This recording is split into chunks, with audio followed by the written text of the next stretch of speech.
Yesterday was the summer solstice here in the Northern Hemisphere, and I don't know about y'all, but this year's movement of the sun and the stars feels awful strong. I feel like I'm being buffeted about a little bit.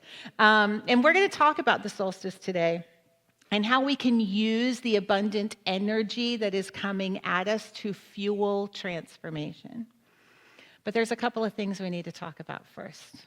There's a couple of big things that we need to presence. And the first thing that I think it's really important that we presence in the room is the U.S. bombing of Iran that happened last night. Now, this is church, and we're going to leave feeling uplifted and strong, I promise you. I promise you. But we can't just pretend that things aren't happening in the world. Now, I know that this is politically multi-layered and very nuanced and very faceted situation, and I don't pretend to know the right way forward, if that exists. What I do know is that this feels like a dangerous time to me. And when I went into prayer this morning and asked, how do I presence this, Almighty God? One word kept coming up over and over and over again, and that word was hope.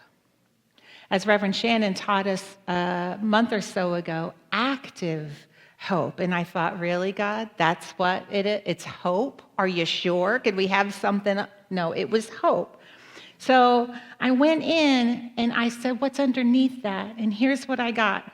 Hope, faith, trust. And I said, in what? How are you doing with your trust walk with life right now? Any better than mine? Any better? Listen, trust and faith and hope don't mean that we just plug our ears and hope for the best. It means that we stand in trust that there is a divine power moving through the world, moving us through the world. Trust means that we lean into that power, the power within us. Faith compels us to act from that trust. Trust in the inner power. Faith compels us to act on that, to walk our talk with integrity, to walk our values of peace and compassion in the world. This is what faith compels us to do. Hope shows us that there is indeed a light at the end of the tunnel, and if we don't yet see that light, we damn sure be ready to be that light. That is what hope does for us, so that we can light the way for each other. Trust and faith and hope are not cushions that we ease ourselves onto. They are power demanding to be made known in the world. Hope and faith and trust. We just really went off the deep end there. We just jumped right in today. Today we're going to be talking about the solstice and the power of the sun, but I want to preface the whole thing by saying this. There is only one thing more powerful, brighter, more luminous, more radiant than the sun. And it is the power of the divine in you. So never doubt. Don't fawn in fear. Stand in faith and do what you are called to do to help make the world a better place. That is how we meet this moment. Yes? Yes. Okay. We'll pray about it later. Don't worry. The second thing that it's really important, and I'm excited to acknowledge, to honor, is that Thursday, a couple of days before the solstice, was Juneteenth. Last year, we did a whole teaching around Juneteenth. So if you aren't 100% sure about what Juneteenth celebrates, please make sure and educate yourself. I did what I always do on Juneteenth, which is I read a lot from my favorite social justice activists. My favorite social justice activists aren't the ones that make me feel good. They're the ones that challenge me. They're the ones that help me to see what's happening in our world in a different way that in my scope of vision I might not be aware of. So it can be challenging, but this is how I celebrate Juneteenth, is by educating myself without centering my experience. And this is really important. So on Juneteenth, I read. It's what I do on Juneteenth. And one of the best things that I read this year came from actor and social justice advocate. He's also an amazing director, Forrest Whitaker. Forrest Whitaker. He put it so beautifully when he said, Juneteenth marks the delayed promise of freedom, but it also speaks to the resilience of a people who never stopped believing in liberation. It's about reckoning, reclaiming the past, remembering forgotten voices, and reshaping the future. He said, Juneteenth is more than history. It's a call to action, a call to healing, and a call to unity through justice. Today, let's remember that freedom must be lived, protected, and made real every day. Yes, Forrest Whitaker. Freedom must be lived, protected, and made real every day. And that's what we're about here, isn't it? Liberating ourselves and working for the liberation of all. You know, in his statement of what we believe, in 1942, Ernest Holmes said, this liberation is sure to be attained by all. It is a foundation of our very teaching. And I firmly believe that we are the hands that do the work. That liberation happens as us, through us, for this planet. I think there's great symbolism in the fact that Juneteenth happens right around the summer solstice, because solstice is a time when light fills the dark places, when shadows are revealed. The solstice can be a very powerful time for truth and liberation. I had a really fun week this week exploring the spiritual meaning of summer solstice. I want you to know I crossed out a lot of my notes this morning because I don't want to hold you hostage. But there is so much in this time that I want to share with you. So, the summer solstice, the longest day of the year, is more than just an astronomical event. Spiritually, for us, it represents a profound moment of illumination, transformation, and inner awakening. The summer solstice has been observed and honored for millennia by cultures all around the world, and at its core, the solstice is a celebration of light, both the physical light of the sun and the metaphorical light of consciousness.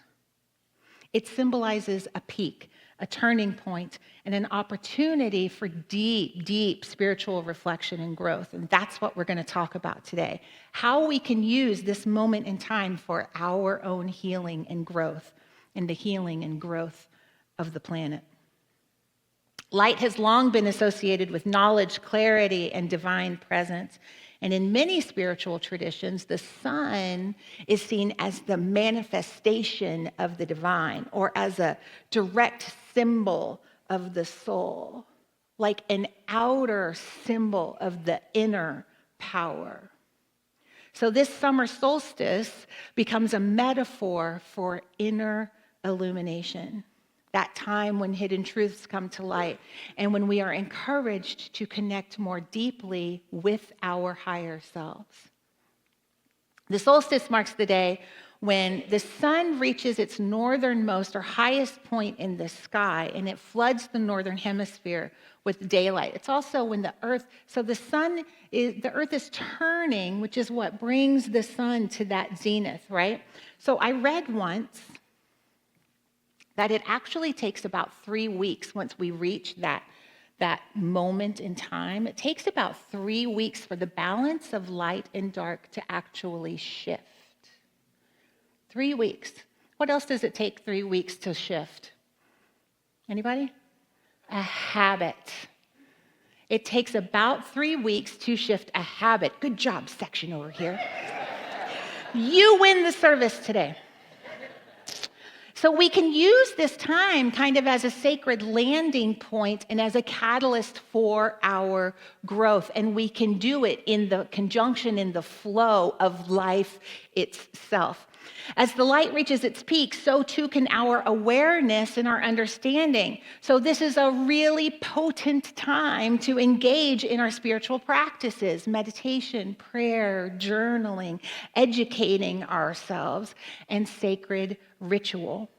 And all of this can help us channel that solstice energy into our own personal insights, into our own transformation.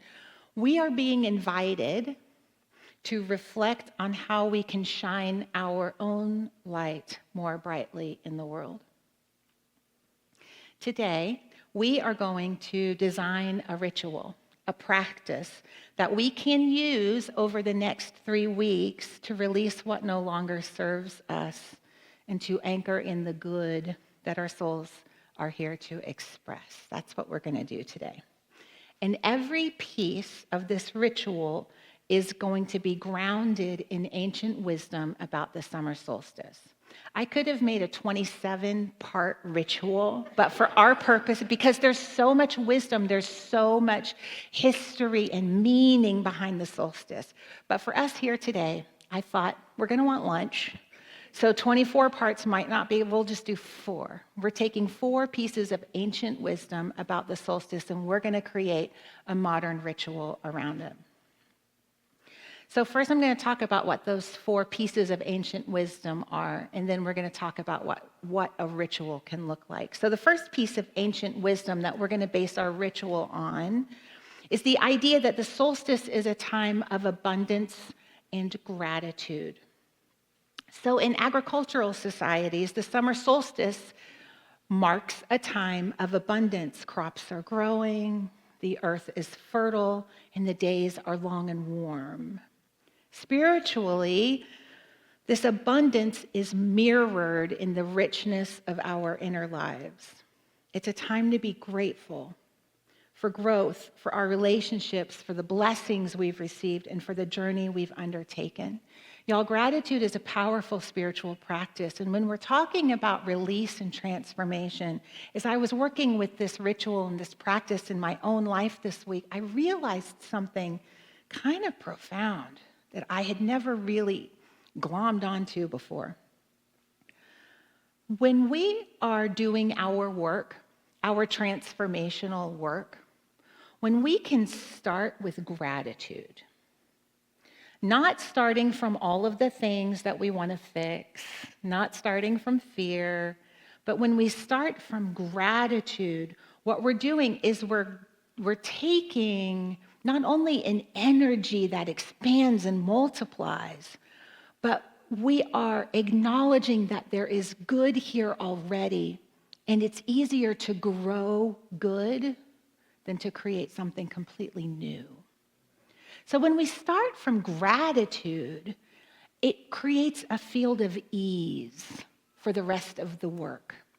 So we're going to, much like agricultural societies, we're going to start from abundance. We're going to start from gratitude.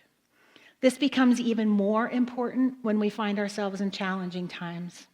Start with gratitude for the good that's already there. So the first part of our summer solstice spiritual practice is going to be gratitude. Now, the second piece of ancient wisdom is going to be acknowledging solstice as a threshold in time, that 3-week liminal space. Though the summer solstice is a peak, it also represents a threshold. It's the beginning of the sun's gradual decline towards winter. And this paradoxical truth reminds us that life is a cycle. And at the very height of light, darkness begins to return. So what can that mean for us spiritually? Spiritually, this teaches us acceptance of impermanence. We learn to welcome change.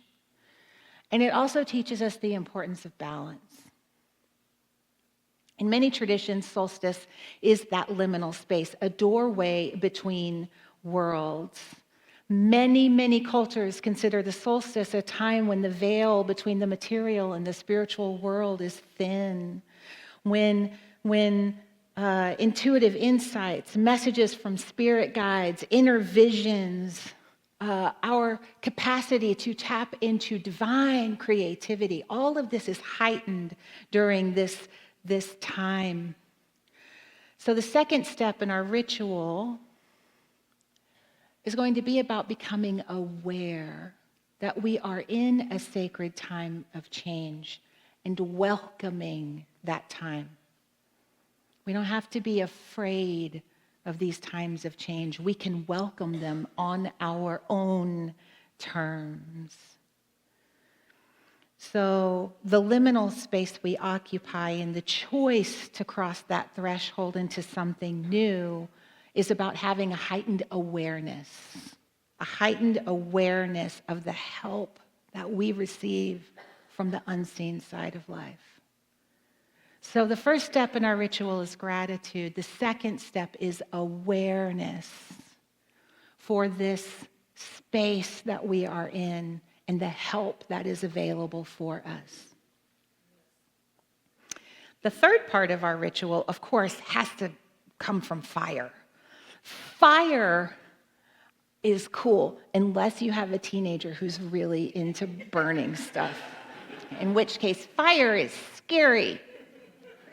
Fire is a central element in many solstice celebrations, from the bonfires of Midsummer's Eve in Europe to the sun dances of the indigenous peoples of North America. Fire has been used as a symbol of transformation, purification, and burning away of the old.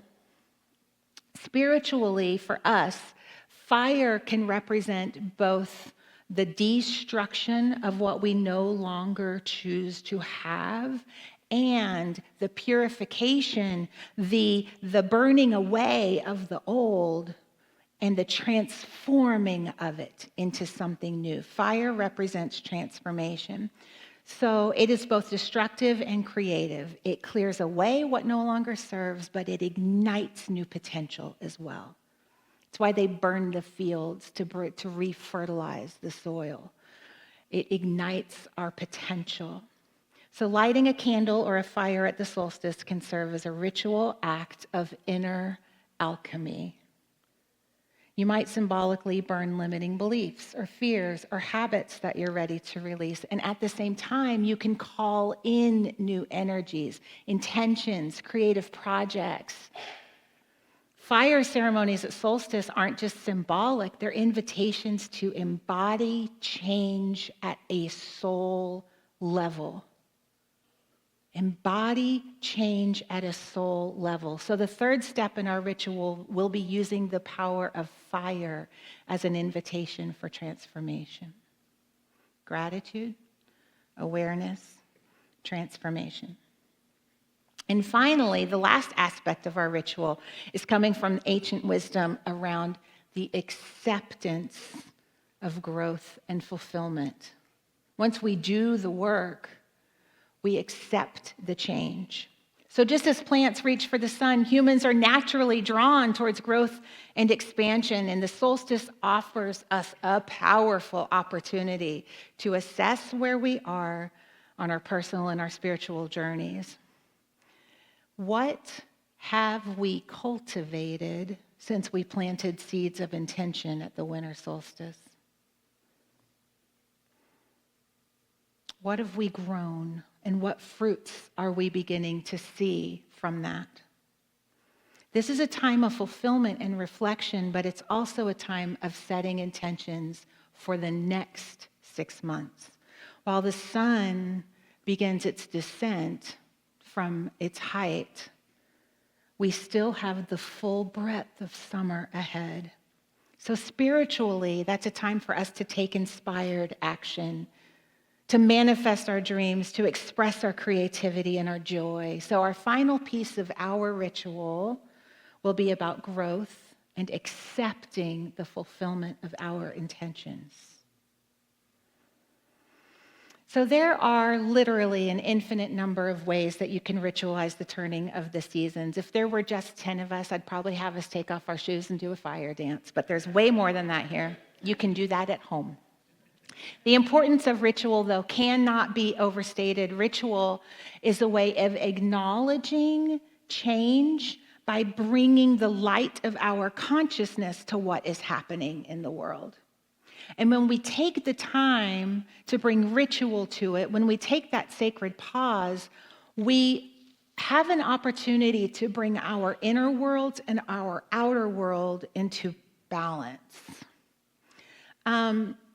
Reverend Karen Huntley wrote a couple of beautiful books on ritual, and in one of them she said, ritual is one of the ways that we make sense of change.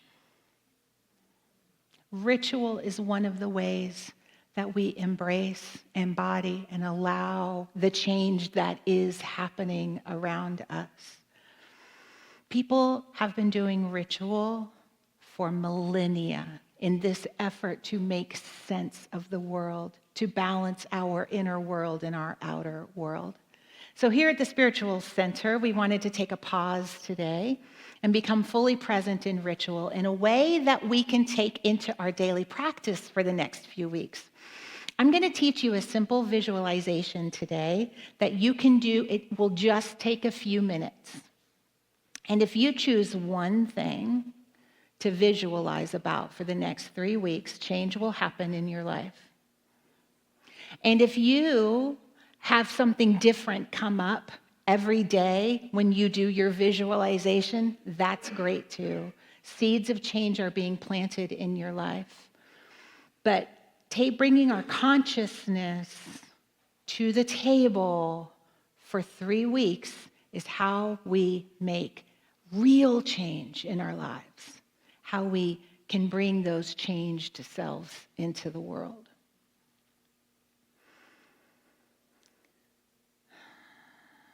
So, before we do the ritual, I'd like you to think of one thing that you would like to have change around. For some of us, this is going to be a very personal thing, and you're not going to tell anybody. This is just between you and your awareness. For some of us, our lives are calling for personal change. Change in how we show up in our relationship, change in how we show up in our relationship with money, change in a place in our life where we feel stuck or just unfulfilled. Something in our lives may be asking for change. For those of you who feel called, you might have woken up this morning wanting global change. You might have woken up today thinking, my life is fine. How do I help? And so for some of us, the thing that we want to work on might be bigger. Yesterday, when I went to bed, my intention was to ask all of us to focus on one small thing for 3 weeks and watch the power of that thing ripple in your life and in the world. And then I woke up this morning and saw the news. And I thought, some of us need to do that small work in our personal lives so that we can be the hands of good for each other in the world. And some of us feel called to do the bigger work, to bring in the energy of transformation into a larger community. Guess what? They are both perfect, and whatever you feel called to do your work around is exactly what needs to happen today. No one is better than the other, okay? So I just want you to gently hold something, whether personal or global or something in between. I just want to invite you to bring into your awareness, in your mind's eye for a moment, something that is calling for transformation. And you might want to keep your eyes open for this ritual, or you might want to gently close them. It's up to you. But ritual involves the physical world. And so for our ritual today, since there are more than 100 of us here, and some of y'all might be driving, I don't know where you are online, we're going to do a simple ritual just using our hands. and I'm going to light a candle. For those of you who are newish or might not remember, we have this altar of candles that we light every week, and there's a candle that represents every state of the United States here. So if you're in the United States, you have a candle that represents you here, and we are praying for you every single week. For the rest of us, we're going to light another candle as well to represent the fire of transformation that we are inviting into our lives. So the ritual is going to be focused on our hands, but we're also going to be visualizing fire. If you are a very imaginative person and you want to do that with your eyes closed, that's great. If you want to have your eyes open, Shayla, I hope that at some point we can get some shots of the candles over here. If you want to focus on the candle, that's good too. It's entirely up to you. You can't go wrong, which is one thing I love about ritual. So I'm going to invite you to join me in taking a breath and anchoring ourselves in our bodies. Anchoring ourselves to the choices we have made to be fully present right now. That sacred divine yes that has called each of us forward to this moment. With the next breath, we anchor our bodies into that yes, that sacred yes. And now I invite you to make a bowl with your hands. And imagine that your hands are an empty vessel waiting to be filled.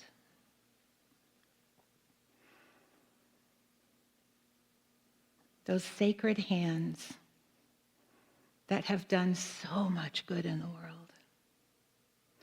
I'm going to invite you to fill your bowl, your sacred bowl, with gratitude. We start our ritual with gratitude. What are you grateful for? What is the good that you see in your life?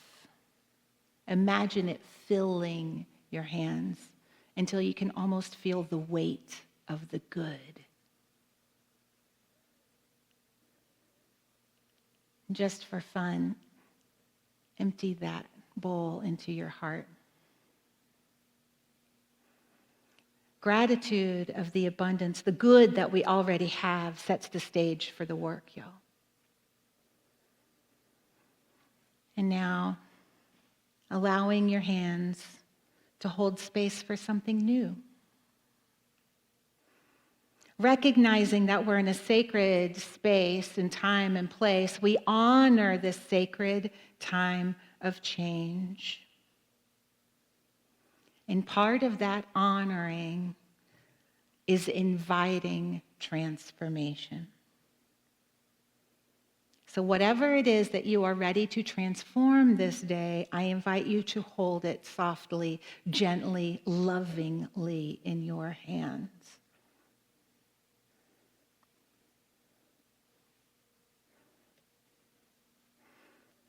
And now we light the fire of transformation. Just as the sun transforms all that it touches,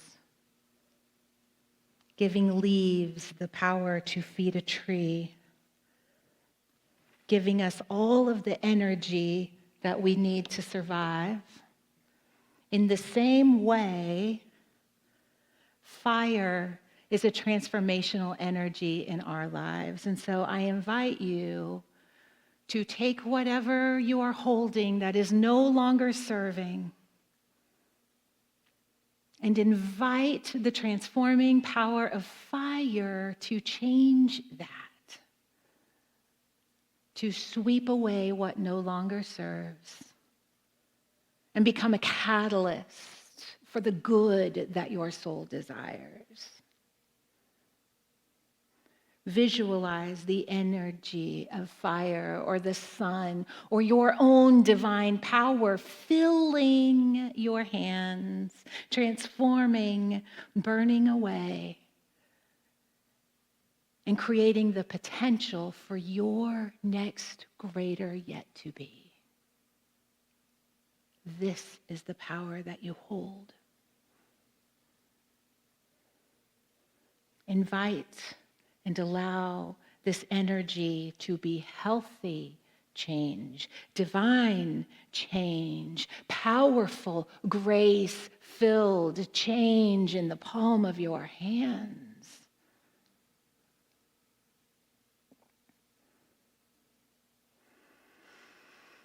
And with the next breath, as you feel the energy begin to ebb away, it might be moving up your arms into your body temple, or it might be draining from your feet into Mother Earth, who takes it and turns it into flowers. As this powerful energy begins to ebb away, invite the fulfillment of this change into your life. What does growth look like?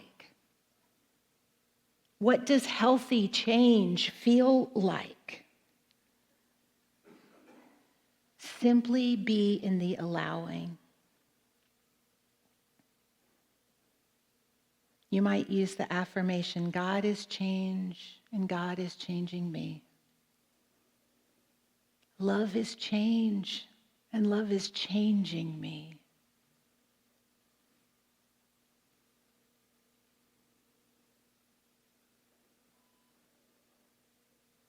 And with gratitude for the ritual,